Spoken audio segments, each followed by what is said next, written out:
सायोनी घोष उसी पिच, उसी रफ्तार और उसी तरीके की बैटिंग कर रही हैं जिस तरह की बैटिंग या बल्लेबाजी या राजनीतिक तौर तरीका खुद ममता बनर्जी का रहा है। जगह जगह जाकर के गाने गा रही हैं कि मेरे दिल में है काबा, आंखों में मदीना। बंगाल की धरती को हमें काबा की धरती नहीं बनने देना है। तो इसमें किसी को दिक्कत क्या है? आपको किसी पर कटाक्ष करना है तो आपको क्या लगता है सामने वाला बेवकूफ है, आपकी बात सुनता रहेगा? उनको चुनाव नहीं जीतना है, उनको अपनी सरकार नहीं बनानी है। कह रहे हैं कि वो कल को ममता बनर्जी की उत्तराधिकारी बनेगी। अरे भाई साहब, पहले ममता बनर्जी बचेंगी नहीं बचेंगी चुनाव के बारे में उस पर तो जिक्र कर लीजिए। सायोनी घोष वामपंथियों की नई नायक। वामपंथियों को ऐसे नायक समय समय पर चाहिए रहते हैं और वो ऐसे नायक और नायिकाएं बनाते हैं। टीएमसी की सांसद हैं सायोनी घोष। नाम शायद आपने अगर नहीं सुना होगा, अधिकतम जो हिंदी भाषी क्षेत्र के लोग हैं शायद आपने नाम नहीं सुना होगा, लेकिन उनको चेहरे से पहचानते होंगे। संसद में कई बार देखी गई हैं, चूंकि खूबसूरत हैं तो कैमरा कई बार उनकी तरफ जाता है। सायोनी घोष क्या करती हैं, उनकी क्या विशेषता है, वो टीएमसी में क्यों शामिल हुई, ममता बनर्जी की पसंदीदा क्यों हैं, ये सारी जानकारी अब हम आपको देने जा रहे हैं। अगर आप बंगाल चुनावों को फॉलो कर रहे हैं, बंगाल चुनावों को देख रहे हैं, तो आपको सायोनी घोष के टैलेंट का पता होना चाहिए। सायोनी घोष उसी पिच, उसी रफ्तार और उसी तरीके की बैटिंग कर रही हैं जिस तरह की बैटिंग या बल्लेबाजी या राजनीतिक तौर तरीका खुद ममता बनर्जी का रहा है। ममता बनर्जी राज्य में क्या कर रही हैं, ये बोलने बताने के लिए अब कुछ बचा नहीं है, जब केवल एसआईआर के नाम पर या एसआईआर की घोषणा के साथ हमने देखा कि वेस्ट बंगाल और बांग्लादेश बॉर्डर पर बंगाल से निकल के लोग जा रहे थे बोरिया बिस्तर बाल बच्चों के साथ, जो सालों से बंगाल में रह रहे थे। ममता बनर्जी की उसी राजनीतिक विरासत को आगे बढ़ाने वाली, शायद और भी प्रो एग्रेसिव तरीके से, जहां सायोनी घोष कह रही हैं कि आंखों में पता नहीं क्या लेकिन सपना काबा का है। दर्शकों, एक चीज समझिएगा, किसी की भी धार्मिक मान्यता या जो आप जिस किसी भी मजहब या धर्म को पालन करते हैं उससे कहीं किसी को कोई दिक्कत नहीं। दिक्कत यह है कि जब आप एक तबके को कहते हैं कि ये खत्म है, ये आतंकवादी हैं, और आप जब इस देश के बहुसंख्यकों को गाली देते हैं, लेकिन दूसरी तरफ आप पुचकारते हैं, आप कहते हैं नहीं नहीं यहीं पर हम लोग काबा बना देंगे, यहीं हम बाबरी बना देंगे, समस्या वहीं से शुरू होती है। और यही कारण है कि जब जिन लोगों को योगी आदित्यनाथ की भाषा, उनके तौर तरीके, राजनीतिक बयानों से दिक्कत है, वो लोग सायोनी घोष के बयान पर चुप्पी मार कर बैठ जाते हैं और उसको सेलिब्रेट करते हैं। वो ये कहते हैं कि सायोनी घोष का बयान आखिर में असल में धर्मनिरपेक्षता के लिए बेहद जरूरी है। हमारे साथ हैं राहुल जी। ये बार बार अभी भी क्यों बताना पड़ता है, और अभी भी देश की तमाम राजनीतिक दलों में ये जो मुस्लिम तुष्टीकरण का कीड़ा है ये खत्म क्यों नहीं हो? भाई हम भारतीय हैं, हर कोई भारत का है, ये ऐसे क्यों नहीं आप प्ले कर रहे हैं कि ये हिंदू है, ये मुसलमान है, हिंदू का तो वोट ऐसे ही मिल ही जाता है, हिंदू एक तरफा कभी किसी को वोट करता नहीं है, हिंदू अपने दिमाग का इस्तेमाल करता है, हिंदू अपनी समझ का इस्तेमाल करता है, हिंदुओं को लगता है कि वो सबसे समझदार हैं। दूसरी तरफ एक तबका है जो लगता है कि हमेशा खतरे में है, क्योंकि ये राजनीतिक पार्टियां बता रही और उनको खतरे में बताकर उनका लंबे समय से वोट लिया जा रहा है। राहुल जी, ये सायोनी घोष जो कह रही हैं इसका क्या तात्पर्य है?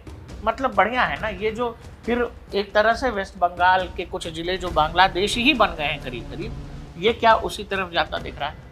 देखिए, ये कोई नया खेल तो नहीं है।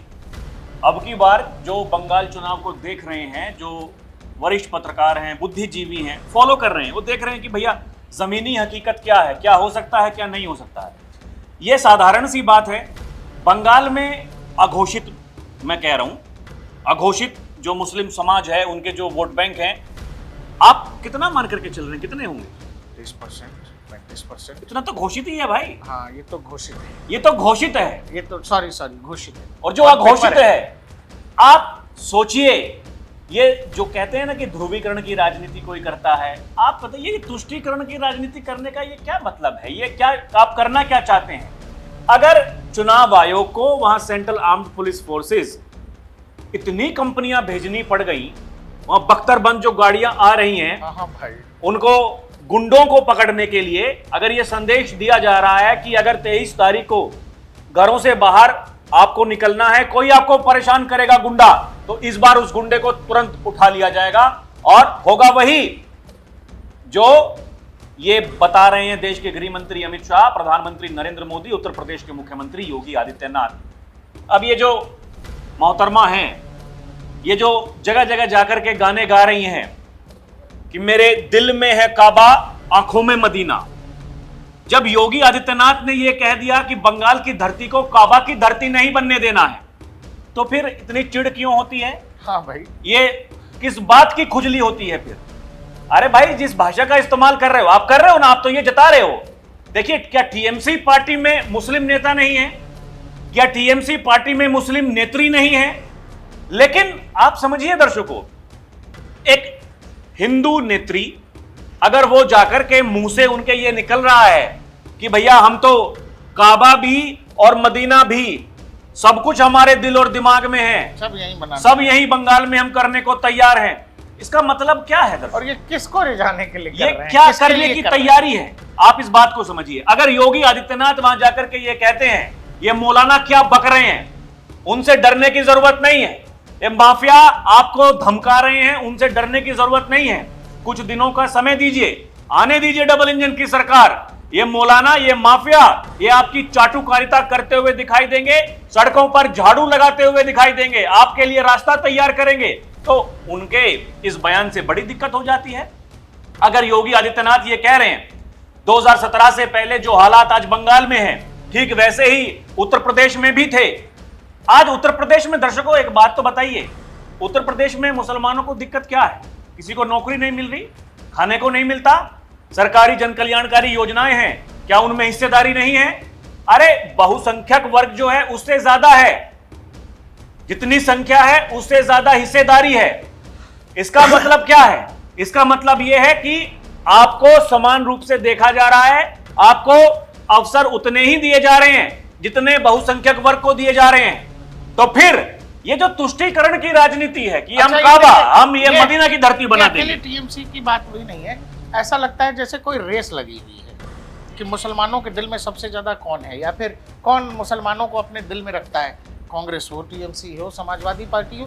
ये एक होड़ लगी हुई है राहुल जी। नहीं, होड़ कब तक चलेगी? होड़ बात तो ये है ना। और देखिए ये पूरा सिस्टम क्या है, कैसे काम करता है। दे थॉट कि अगर 30% 40% मुस्लिम आबादी है बंगाल में, तो ममता बनर्जी का कांटा सीधे कहां से शुरू होगा? 30% से।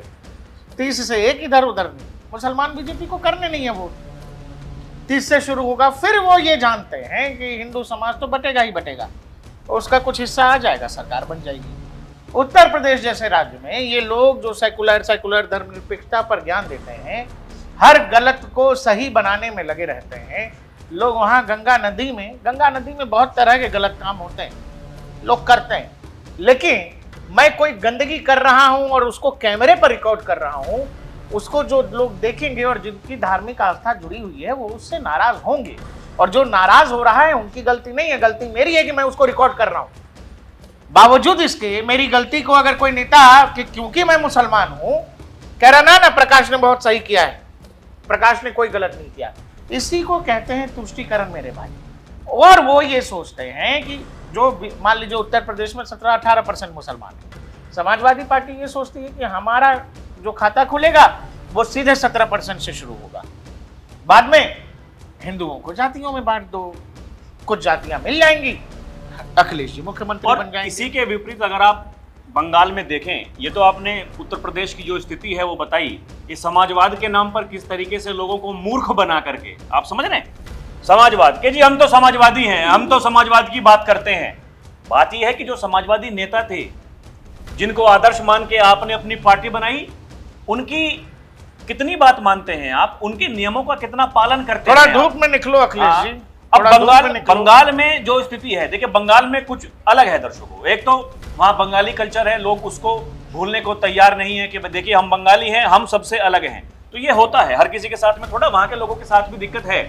लेकिन उससे ज्यादा क्या है, आपको सरकार बनाने के लिए देखिए क्या आपको वोट बैंक है उसका आधार बनाना पड़ता है कि हमें अगर वो वोट देंगे तो हमारी सरकार बनेगी। ममता दीदी ने पिछले 15 वर्षों में क्या किया है बंगाल में, उनसे अगर कोई सवाल पूछने लगे विकास के नाम पर, दर्शकों विकास के नाम पर कितने वोट मांग रहे हैं टीएमसी वाले, एक बात बताइए ना। यही काबा मदीना चल रहा है। काबा मदीना अगर वही आपको करके वोट लेने ही है तो इसमें कुछ नया क्या है, वो तो पहले से करते आ रहे हैं। लेकिन अगर अब की बार योगी आदित्यनाथ वहां जाकर के ये कह रहे हैं कि बंगाल की धरती को काबा की धरती नहीं बनने देंगे, ये मां काली की धरती है, दुर्गा माता की धरती है, तो इसमें किसी को दिक्कत क्या है? भाई लॉजिक है अरे, इसके पीछे। बंगाल में दादा, देश में सबसे बेहतरीन दुर्गा पूजा होती है, काली पूजा होती है। और एक बात और भी तो बताइए भाई, बंगाल की जो शक्ति है, या बंगाल ने जो महापुरुष जन्मे हैं, जो पैदा किए हैं, और जो बंगाल की अर्थव्यवस्था थी, ये कितने लोग कलाकार विदेशी आक्रांता बंगाल में आकर के माहौल खराब करने वाले लोग कौन थे, कहां से इसकी शुरुआत हुई?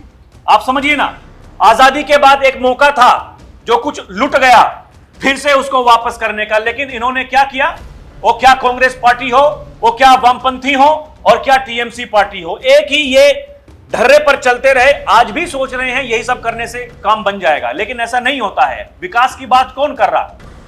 आपको उत्तर प्रदेश के मुख्यमंत्री योगी आदित्यनाथ की जो भाषा शैली है वो बुरी लग सकती है, उनका जो बात करने का तरीका है वो बुरा लग सकता है, लेकिन वो एक उदाहरण पेश कर रहे हैं।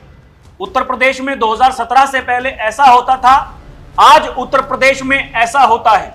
उत्तर प्रदेश में ये जो समाजवाद के नाम पर तुष्टीकरण की राजनीति करने वाले लोग जो आज भी सपना देख रहे हैं कि हमारी सरकार बन जाएगी, लेकिन अगर उनसे रियलिटी में पूछा जाए तो वो बहुत बेचैन है, परेशान है, क्योंकि सामने वाला व्यक्ति, उसकी लोकप्रियता वो इतनी है कि उसके सामने फुस हैं।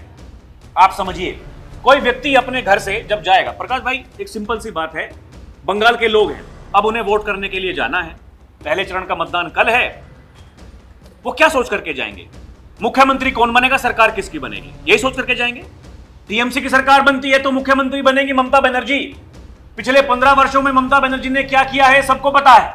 और अगर भाजपा की सरकार बनती है तो मुख्यमंत्री संभावनाएं हैं कि शुभेंदु अधिकारी बनेंगे, या फिर भाजपा का कोई भी नेता बन सकता है, लेकिन क्या होगा, एक डबल इंजन की सरकार होगी। अभी तक जो रोना ये लोग रोते हैं, केंद्र वाले हमें पैसा नहीं देते, केंद्र वाले हमें ये नहीं करने देते, वो केंद्र की परियोजनाओं में कितना भ्रष्टाचार किया टीएमसी पार्टी ने वो नहीं बताते। केंद्र ने अगर कहा कि हमें फेंसिंग करनी है, बीएसएफ को वहां पर लगाना है, उसके लिए ये जमीन नहीं देते। जमीन नहीं देते भाई। मतलब घुसपैठियों से इतना प्यार है, इतना प्यार है कि आप बंगाली अस्मिता की बात करते हैं, आपने बंगाल को कंगाल बना दिया है, और आज आप एक नई वो तुष्टीकरण की राजनीति आप करने को तैयार हैं। एक कह रहे हैं कि वो कल को ममता बनर्जी की उत्तराधिकारी बनेगी। अरे भाई साहब, पहले ममता बनर्जी बचेगी नहीं बचेगी चुनाव के बारे में उस पर तो जिक्र कर लीजिए। क्योंकि गाना अच्छा गाती है। हाँ, अरे गाना, कोई गाना, अब वही राहुल गांधी वाली बात है। राहुल गांधी की बॉडी अच्छी है, टी शर्ट पहनते हैं, वो शर्ट नहीं पहनते, जर्सी नहीं पहनते, राहुल गांधी स्वेटर ठंडा नहीं पहनते। लगता। हाँ। राहुल गांधी ठंडा नहीं लगता इसलिए पीएम बना। उनको प्रधानमंत्री बना दो यार, ये कोई बात हुई? राहुल गांधी राजीव गांधी के बेटे हैं तो उनको प्रधानमंत्री बनना बन जाना चाहिए। चाहिए। इंदिरा गांधी के पोते हैं तो उनको प्रधानमंत्री बनना चाहिए। उनके खून में प्रधानमंत्री। लालू यादव के बेटे हैं तेजस्वी यादव तो उनको ही मुख्यमंत्री बनना चाहिए। ममता बनर्जी के भतीजे हैं अभिषेक बनर्जी तो उनको मुख्यमंत्री बनना चाहिए। अरे अखिलेश यादव मुलायम सिंह यादव के बेटे हैं, मुख्यमंत्री वही बनेंगे। ये कोई बपोती है? नहीं, ये तो उन लोगों को समझना चाहिए जो इनके पीछे घूमते हैं, जो लोग इनके नाम पर नारे लगाते हैं और ताली ठोकते हैं। नहीं, मेरी सिंपल सी बात यही है, ये साधारण सा सवाल है दर्शकों, अगर आप इस बात को समझ रहे हैं, अगर आप मक्का मदीना की बात कर ही रहे हैं, दूसरी तरफ अगर काली माता की, दुर्गा माता की बात अगर की जा रही है तो फिर उसमें बर्दाश्त करो, परेशानी की क्या बात है? बर्दाश्त करो। फिर क्यों कहते हैं कि चुनाव आयोग कहां है? फिर क्यों कहते हैं चुनाव आयोग सो गया है कोडिन पी करके? क्यों कहते हैं आप लोग ये? अरे जो कुछ आप कर रहे हो, आपको किसी पर कटाक्ष करना है तो आपको क्या लगता है सामने वाला बेवकूफ है, आपकी बात सुनता रहेगा? उनको चुनाव नहीं जीतना है, उनको अपनी सरकार नहीं बनानी है। क्या लगता है इस देश के साथ में कब तक खिलवाड़ करते रहेंगे आप लोग? और किस बात के ऊपर? ये अलग अलग राज्यों का जो ढर्रा है, जो सिलसिला है, ये प्रकाश जी, तमिलनाडु वाले कहते हैं कि नहीं हम तमिल के साथ में कोई भेदभाव नहीं होने देंगे। ये बंगाल वाले कहते हैं हम बंगाली के साथ में कोई भेदभाव नहीं होने देंगे। अरे आप तो भेदभाव कर चुके, भेदभाव आप तो बंगाल को कंगाल बना करके घुसपैठियों को सब कुछ दे चुके, इससे ज्यादा और क्या करेंगे? ये समझ के परे है सारी की सारी कहानी। एक नेता योगी आदित्यनाथ, एक प्रदेश का मुखिया है, उसने ऐसा धनिया बो दिया है बंगाल में जाकर के, ये सब बेचैन है, ये परेशान है, इनको नहीं समझ में आ रहा कि क्या करें क्या ना करें। 2021 में 60 ही लाख वोट का फर्क था और इस बार करीब 90-95 लाख वोट साफ हो गए हैं SIR में। फर्जी मतदाता, मृत मतदाता, ये सब साफ हो गए हैं। 10% ही अंतर था और अब 95 लाख वोटर है नहीं। लगभग हर विधानसभा सीट पर 30 से 35 हजार वोट साफ हो गए हैं।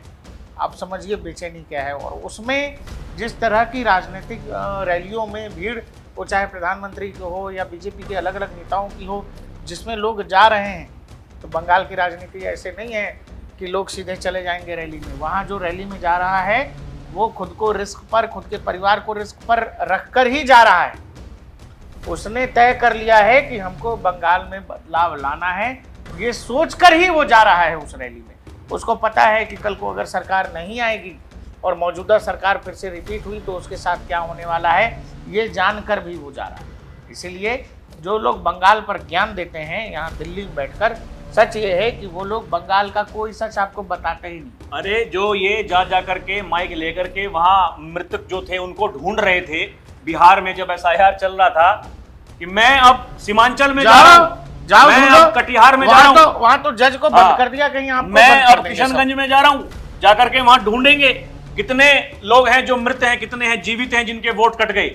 ये क्यों नहीं बंगाल पहुंचे? एक वीडियो तो मैंने अभी तक देखी नहीं है। घर लिए जाएंगे, वहीं बंद कर दिए जाएंगे मालदा। अभी देखना उत्तर प्रदेश का चुनाव होगा, तब देखना ये कैसे 6 महीने 7 महीने पहले माहौल बनाना शुरू कर देंगे। गर्मी हो, तूफान हो या फिर बारिश हो, ये नहीं देखेंगे दर्शकों। मैं बता देता हूँ, इनकी कहानी शुरू हो जाएगी गोरखपुर से बनारस। हाँ, सबसे पहले गोरखपुर में कुछ नहीं हुआ, बनारस में। इस तरह के प्रोपेगेंडाबाज ये सब कभी पत्रकार थे ही नहीं। इन लोगों ने न्यूज चैनलों में बैठकर दलाली ही की है, दलाली ही की है, इसको यही कहते हैं। जयशंकर साहब ने पाकिस्तान को दलाल कहा। इस देश में ऐसे पत्रकार रहे जो लंबे समय तक अलग अलग चैनलों के संपादक रहे, बड़े पदों पर रहे और वो केवल देश की दलाली करते रहे, इससे ज्यादा उन्होंने कुछ नहीं। पूरा कुनबा प्रकाश जी सब जगह, तो मतलब ये कुंडली मार के बैठे थे सब जगह। और ये प्राइम टाइम में क्या डिबेट होगी, किस बात के ऊपर होगी, ये सब आपस में फोन, आज भी उसी काम को कर रहे हैं ये जो। लेकिन अब चैनल नहीं कर पा रहे हैं, अब यूट्यूब चैनल तक सीमित हो गए हैं। भाई कह के हम अपना काम कर रहे हैं भाई साहब, पर ठीक है, यहाँ तो आजादी तो है, भारत में सबको अपना काम करने की आजादी है, लेकिन अगर उसके नाम पर आप डेली सरकारें गिरवा दे रहे हो और डेली आप योगी आदित्यनाथ को, अरे योगी आदित्यनाथ को ये हटवाते हैं डेली, अब हटे अब हटे, अब गई कुर्सी। योगी आदित्यनाथ वहां जाकर के कुछ बोल दे रहे हैं तो फिर इनको दिक्कत हो जा रही है। अभिषेक बनर्जी अमित शाह को धमकी देते हैं कि 4 तारीख को 12 बजे के बाद में अगर दिख जाए बंगाल की धरती पर, भाई साहब वो देश का गृह मंत्री है और अमित शाह दिखाने पे आ गए तो वो क्या क्या दिखा देंगे, फिर क्या होगा? ये जो बख्तरबंद गाड़ियां पहुंची हैं वही, ये क्या आपको क्या लगता है कि 4 तारीख को सब वापस आ जाएंगे? ये वो आदमी है जिसने 370 उठा के फेंक दिया। और एक बात और है प्रकाश जी, देखिए बड़ी संभावनाएं तो अब की बार ये लग रही हैं, क्योंकि वो लोग, देखिए वो लोग जो ये कहते हैं कि नहीं अरे कोई हरा नहीं सकता ममता दीदी को, वो लोग ये कहने में आज उनको कोई गुरेज नहीं हो रहा है ये कहने में कि अब की बार देखिए बीजेपी बड़ी मेहनत कर रही है, जमीन पर दिख रही है, लेकिन फिर भी इतना सा एज तो है टीएमसी पार्टी। कितना एज है? इतना सा, वो इतना सा एज जब किसी को होता है तो बीजेपी क्या करती है चुनाव में दर्शकों, ये आपको हमको सबको पता है। शर्म आती है आप लोगों को कि नहीं आती? अब देखिए ये पीड़ा इस बात की ओर है, एक मुख्यमंत्री को हराने के लिए पूरा कुनबा,